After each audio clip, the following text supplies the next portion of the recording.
Bonjour, je suis Bérangère de Montbois, experte en savoir-vivre à l'Académie des Bienséances. J'ai aujourd'hui le plaisir d'aborder avec vous le sujet du langage des couverts. Je n'ai pas aimé, j'en veux encore, non, ces codes n'existent pas. Voilà les deux seules positions des couverts qui vont signifier quelque chose lors d'un repas. Première position, la position de pause. Évidemment, vous n'allez pas manger tout votre plat d'un coup sans jamais reposer vos couverts.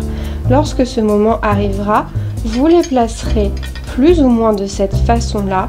L'idée, c'est que vous puissiez avoir un repère visuel, mais parfois cela ressemblera plus à quelque chose comme ça, peu importe.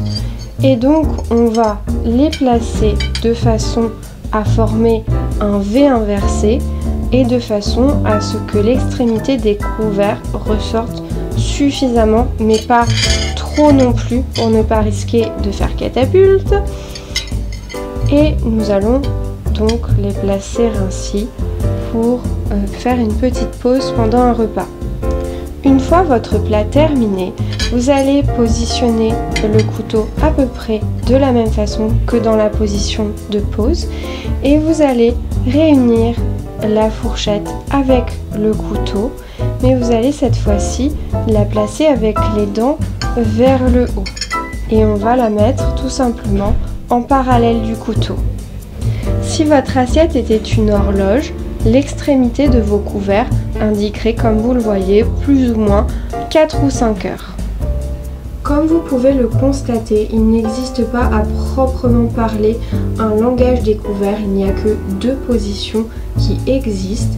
Je sais qu'il y a des personnes qui ont vu sur Pinterest, peut-être sur YouTube, en tout cas sur les réseaux sociaux, sur internet, qu'il existait un langage secret des couverts, que les croisés signifiaient qu'on aimait beaucoup notre plat, au contraire qu'on ne l'avait pas aimé, ou encore qu'on voulait être resservi, mais ce genre de choses n'existe absolument pas.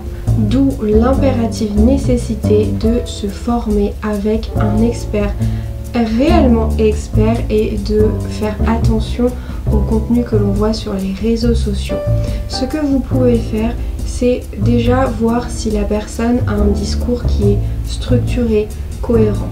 Vous pouvez aussi bien sûr aller voir si la personne qui vous transmet des règles de savoir-vivre a suivi une formation sérieuse et vous pouvez également essayer de vérifier si cette personne est bien quelqu'un qui donne des formations, qui donne des cours de bonne manière, puisqu'il y a des personnes qui vont parler de ce sujet sans qu'il s'agisse de leur métier.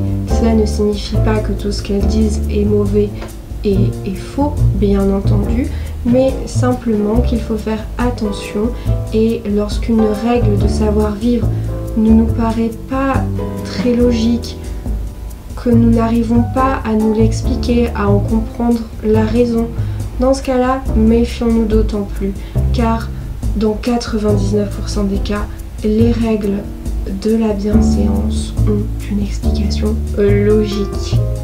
C'est tout pour cette courte vidéo, je vous remercie de l'avoir regardée et nous vous invitons à nous dire en commentaire des sujets que vous souhaiteriez que nous traitions à l'avenir.